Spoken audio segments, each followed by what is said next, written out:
And welcome everybody to the yard prep of the first one of the season. We are here now to talk about the Miami Dolphins facing the Atlanta Falcons for the first preseason game. I am your host, Louis Sung. I am joined by Eric Weideke. We will have other members of the 5 Reasons Sports panel coming in very shortly.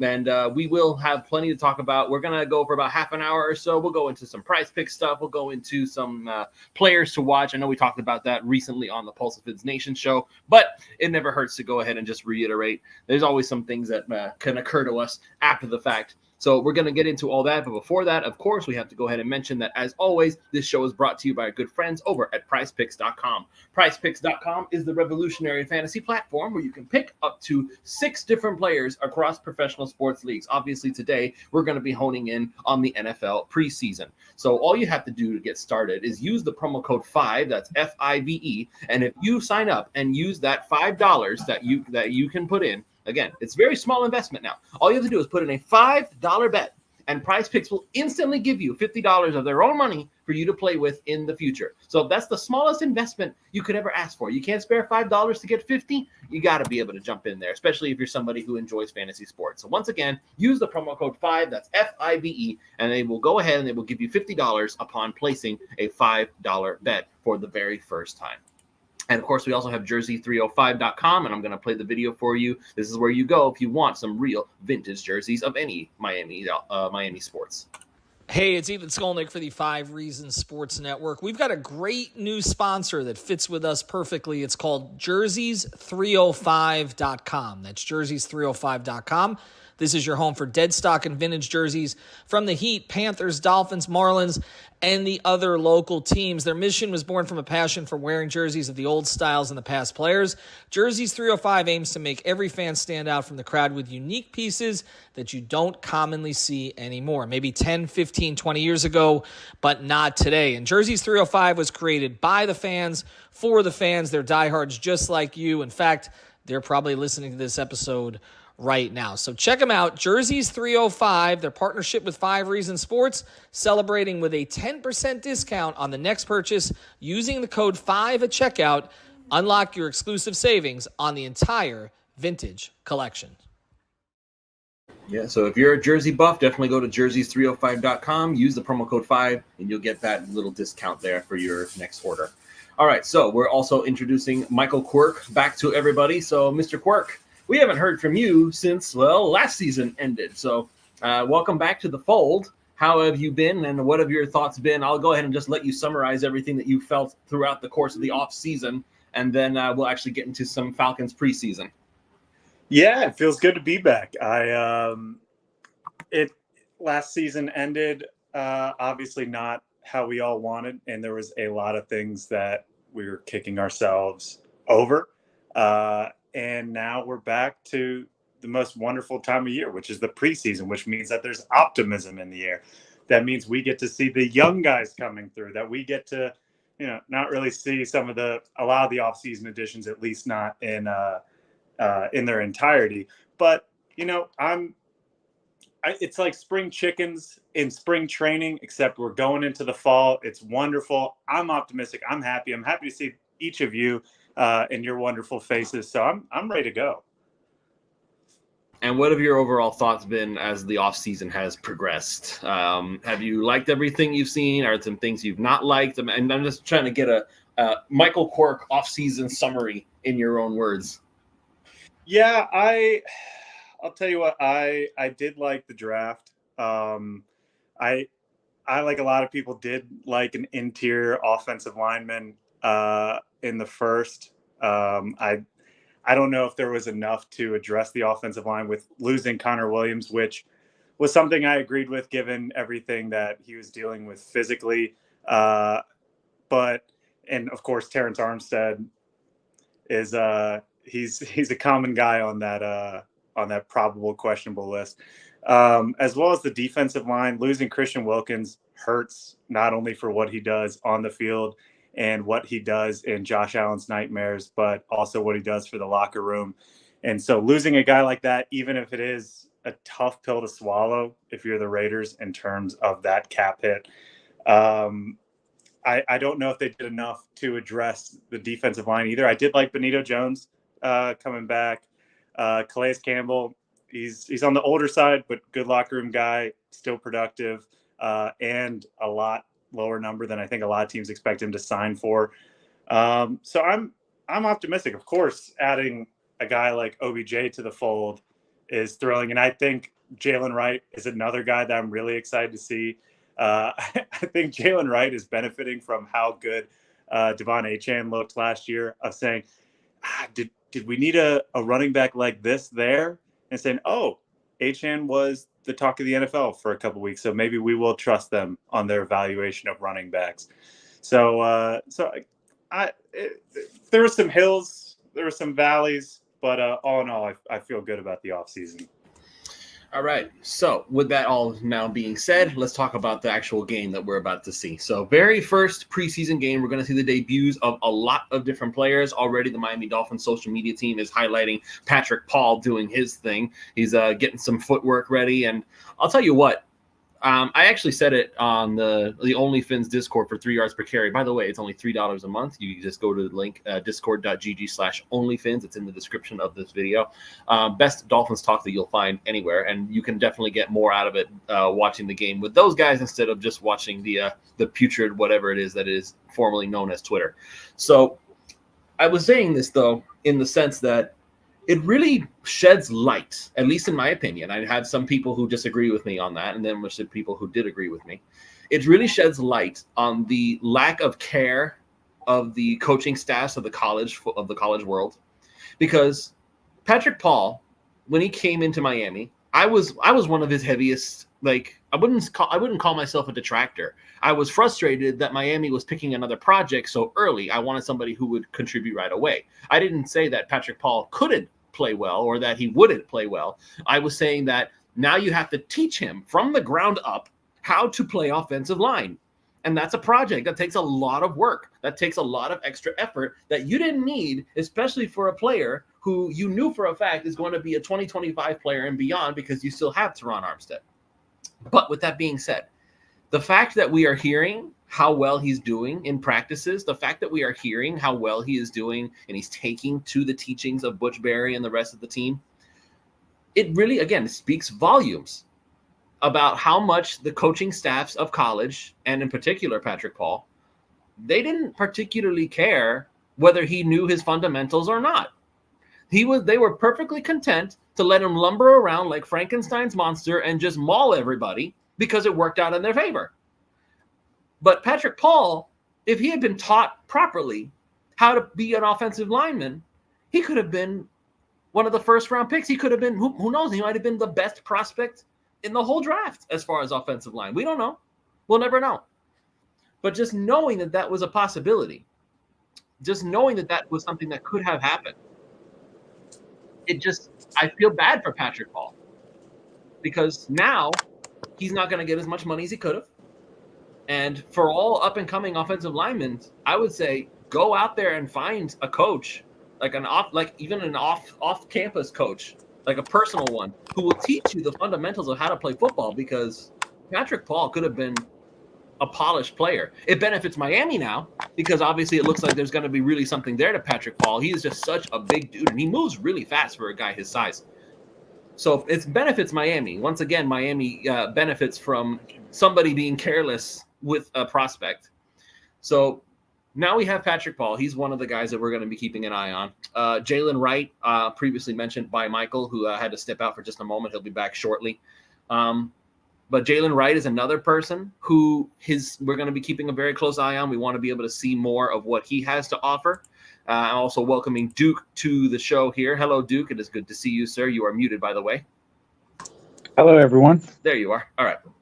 So I was just talking about Patrick Paul. I'm bringing up Jalen Wright as a potential somebody to be keeping an eye on. Malik Washington, I know that was one of Eric's main choices to be able to watch. He mentioned it on Pulse Offense Nation back on Tuesday. And if you need more Dolphins content after this, you can always go and check out what we said over there.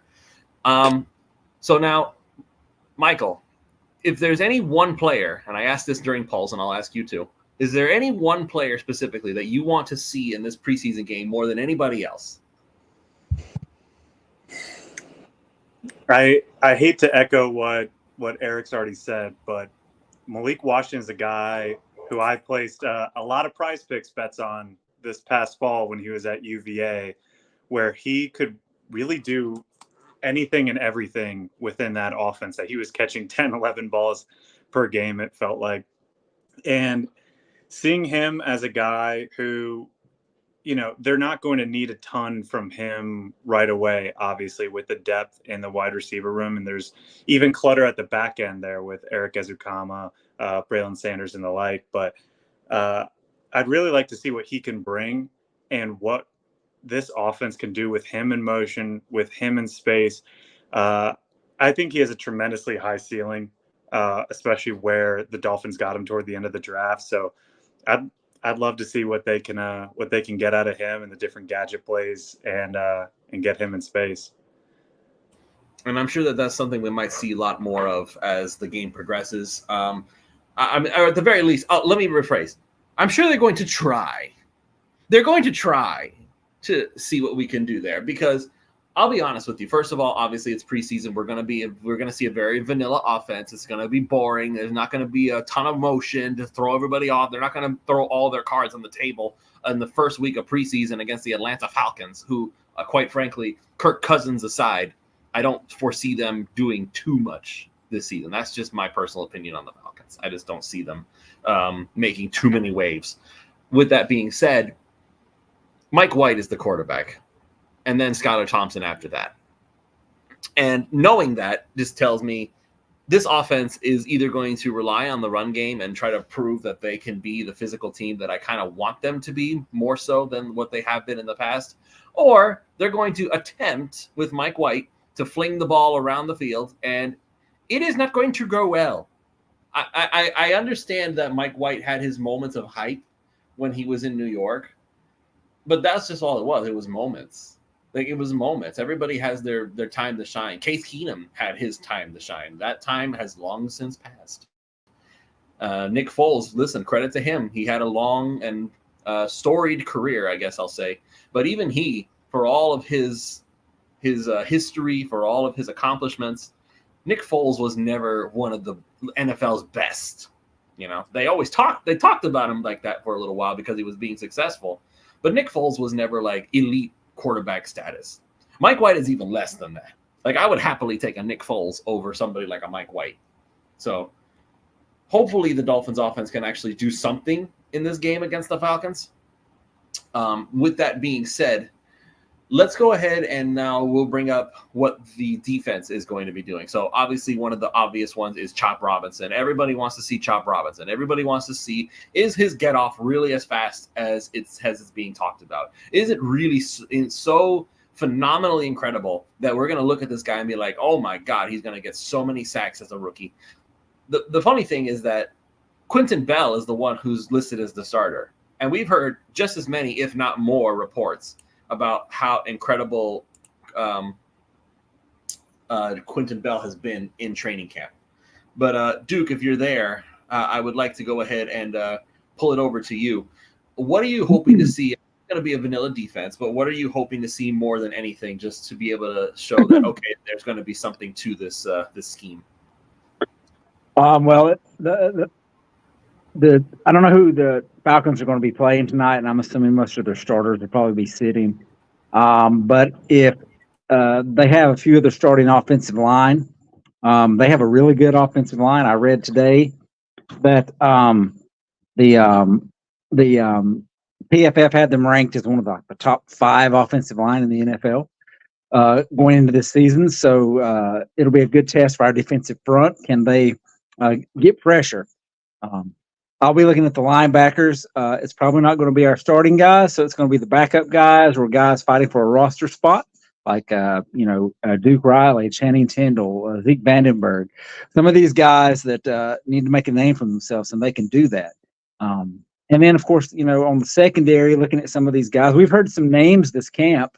And on Pulse the other night, I mentioned Jason Mater. I guess that's how you say his name, as a guy to watch for, because he's had some standout moments in camp. But we've heard the name Ethan Bonner, Saron Neal is another guy that has name has popped a lot on social media. So hoping to see some of these guys possibly earn their roster spots and play well. So there's a lot going on, and I know we're going to see the rookies. We're going to see Kamara. We're going to see Chop Robinson and so on. And one other name I'll mention who's not a rookie, but a guy that really needs some run out there is Cam Smith.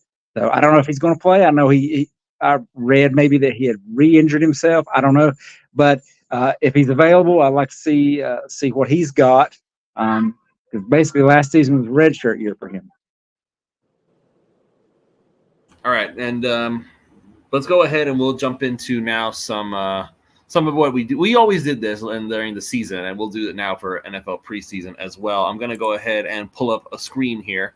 So again, as this show is brought to you by Prize Picks, we always try to do some quick highlights of exactly what you could potentially do to do some parlays as the preseason games begin. So right here, this is an excellent way of seeing. So how much emphasis do you believe really the passing game is going to be getting in this game? Because right now you see that Mike White and Skylar Thompson are almost neck and neck as far as their yardage. It's about a 9-yard difference between the two of them.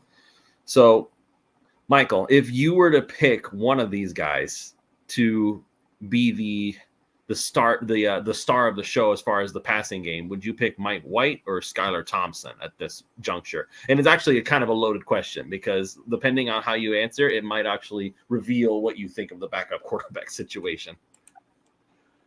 I think I would go with Skylar Thompson as the better chance at going over here, just due to the fact that I think he's going to have more playing time tonight, and I could be wrong on that. But with the depth at receiver, you're going to see Mike White with, obviously some guys who are a bit higher on the depth chart. But Skylar Thompson, I think given the depth at that position, will still have some targets to throw to. He's just as comfortable in the offense as Mike White is. And I just think he'll get more opportunities later in the game. Duke, your thoughts? They have Mike White at 101 yards and a half, and then they have Skylar Thompson at 92 and a half. Who's more likely to hit that? Well, I'm going to agree with Michael. I think it's going to be Skylar Thompson, simply because I think he goes in third, I think he goes in second in this game. He's the third guy on the depth chart, and I believe he's going to be able to produce against the guys that the Falcons are going to throw out there. So, I know a lot of us don't necessarily have a great opinion of Skylar Thompson, but he is a guy that has played in a playoff game. He has some starts under his belt, and he played really well in the preseason as a rookie.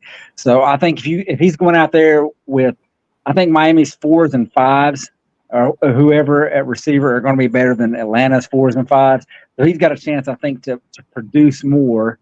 But I think it'll be close. But, yeah, I'm going with Thompson. I would agree with that assessment. But I want to go one step further. I would make the argument that based on the reports that we've heard out of camp and based on the reports that we've been hearing from Alfredo Arteaga, who is basically our eyes on the ground as far as what's going on training camp, I would make the argument that Skylar Thompson is more worthy of being the actual backup quarterback to Tua than Michael White at this point. I personally feel like that Mike White, he hasn't taken to this offense. He hasn't been able to fully grasp what it is that Mike McDaniel is asking of his quarterbacks. And that's saying a lot because Mike White has already been here for a year. It's not like he just got here. It's not like he's fresh off of the free agent list and he's just trying to learn the playbook. He's already been here a year. And Skylar, from all the reports that I've heard, even though it's not like Skylar's been like lights out or anything, if you had to pick between the two, Skylar Thompson has done better. That's just my honest opinion. Skylar has done better than Mike White. So if I'm Miami, I'm looking at this game very carefully, and I'm saying to hell with whoever's the more expensive player.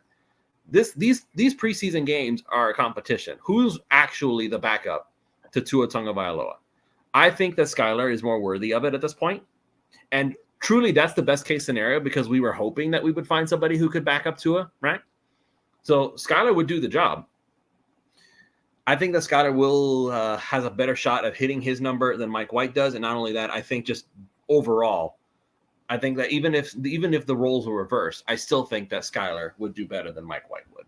That's just my honest opinion on that. I don't know if you guys feel the same way. I'll start with you, Michael. Do you feel as strongly as I do, or are you kind of like in a wait and see position? Yeah, I don't think I agree with you in principle. I don't know if I have as much gusto on it. Skylar Thompson, I think, does offer you a bit more as a number 2. And I'm not totally on board with if God forbid something happens to Tua, that the reins are given to Mike White and let's just see how this thing goes. Frankly, I think if the Dolphins get in a position like that, that they may look to bring someone else in, presumably off the street. But I think I'd prefer for Skylar to be number 2 at this point as well. Yeah, I was making a little joke there because I've seen some stuff today about people, fans wanting to bring in Ryan Tannehill to be the backup, which I don't think is a good idea in any regard. But anyways, I agree with you. I think there's more to Skylar Thompson that warrants him staying on the roster. The only issue that I have would be now that you've got the new rule where you can keep the third quarterback on the practice squad and elevate him on game days to be the emergency quarterback. Who do you think you could get on the practice squad easier, Mike White or Skylar Thompson? And I know we do this every year, and we're like, oh, the Dolphins are going to get poached and blah, blah, blah, and they never do. But Mike White's not getting poached by anybody. Maybe. I mean, there's some I didn't watch the game last night, but apparently Carolina started some guy named Jack Plummer, and I just saw it on my phone. I thought, Jay Plummer is like, isn't he like 50 years old? Why is he playing? And then I had to look up the name because it kind of startled me there. But I mean, they weren't going to start Bryce Young, obviously, and apparently Andy Dalton is hurt. So, if somebody needs a backup bad, would you take Mike White for peanuts or somebody like Ryan Tannehill who's going to cost you a little more? So that I don't know. But if Skylar Thompson is the guy, I would like somebody other than Mike. If you can get Mike White on the practice squad, great. If not, maybe sign a veteran guy. Let's do that. I don't know who that would be. I didn't watch the other game last night, but I saw that Mike DeVito outplayed Drew Lock. So maybe Drew Lock gets cut and he makes the Miami pick him up or something like that. All right, maybe. All right, let's go ahead and go into the next thing. We have receiving yards here, so we've got a few options here. Eric is not currently available to actually speak in the show, but he wanted to make it abundantly clear that he liked the Julian Hill over here for the receiving yards, 14.5 yards for Julian Hill. I mean, I'm hesitant. The only reason I'm hesitant is because Julian Hill, he's doing well. Don't let me get me wrong. He's doing very well in camp. But is he going to be viewed as a target? How much of a target is he really going to be? And I don't know. It sounds like a very easy play. But if I knew for a fact that he was going to play the whole game, then I would say, yeah, for sure. Obviously, we would go for that. But Julian Hill is projected at this point it's almost like it's in between him and Durham Smythe for wide receiver 2. Like it's almost hard to put Jonnu Smith in the category of tight end because his role is going to be much more defined as a receiver. It's Smythe who's the blocker, and Hill identifies more with Smythe as a blocker than he does as a receiver. So that's my thoughts on it. I personally would not chance Julian Hill. I like the Malik Washington over 23.5 yards. I think that is the safer pick. Your thoughts, gentlemen? I like that Malik Washington over as well. I think he can get that in one reception, as well as I think there's a chance that target thrown his way. I may go under on that River number, though. I don't know how long River's going to be out there, and I don't know how many reps he's gotten with a Mike White. And so I think I really like that Malik over, and I think I would lean under on River Craycraft. It's also probably because, again, I really don't believe that River Craycraft is even going to play that much. I think he's already a lock to make the roster, quite frankly, and I don't think that's not hyperbole. He, like, as far as I'm concerned, he is right now as it stands. He does more than Braxton Berrios. Braxton Berrios should be the one fighting for a roster spot at this point. I know he's not because he's a returner, but he should be the one fighting for a roster spot, not Craycraft. Duke, your thoughts on the receiving core? Yeah, I kind of wonder about how much time Julian Hill's going to get, especially since he's kind of been standing out a little more in camp than Jody Fortson, and I know Hayden Rucci is the other guy, so they'll probably get some playing time there. I agree. I don't think Rivers going to play much, if at all. And I would take the Malik Washington over unless something wild just happens or the offensive line is just that bad. I would even actually think about him going over 100 yards this game. So, because I think he's going to play at least a quarter, maybe two. But I don't know. But yeah, I would take the over on that. All right. And we'll finish it up with the rushing yards. So we've got two options here. Jalen Wright and Savon Ahmed. There is a possibility that Ahmed may not even play because we haven't even seen a whole lot of Ahmed. We haven't heard a lot from Ahmed all camp. I bring back Eric Weideke into the show. Since Eric, you were the one who talked about Julian Hill, so I'll go ahead and I'll let you have your thoughts. Why do you disagree with all of us who think that Julian Hill's not the safe pick? Oh, dude, did you see the tight ends last year in the preseason? It felt like they were the only ones getting work. I don't know. 14 and a half for a guy that's going to be on the field getting as many snaps as Julian Hill is. Honestly, it feels really easy to me at 14 and a half yards. I think he's going to get – I'm basically saying I think he's going to get more than 2 catches. I think he gets 3, goes over, 3 catches, 18 yards, something like that. It's going to be him and Tanner Connor pretty much all night at tight end. I don't foresee them really going Jody Fortson super deep. Jody Fortson, but I don't foresee Fortson getting a ton of run. It's not like Julian Hill's a starter where you're going to pull him after the first quarter. I think he gets the majority of snaps in this game. All right, we'll see what happens there. Okay, back to the rushing yards. Jalen Wright, Savon Ahmed. I'll be honest with you guys. I already picked Jalen Wright on my over as far as his rushing yards. I think that he's going to get the majority of the snaps at running back. What's funny is that Savon Ahmed is on this list, but Chris Brooks is not. If anything, I would expect a lot more from Chris Brooks than I would of Savon Ahmed. I would be willing to say if you were going to do anything, you would pick the under on Savon Ahmed. If he even plays at all, because he might even be a DNP. I really don't know if Ahmed is even really going to be available for this game.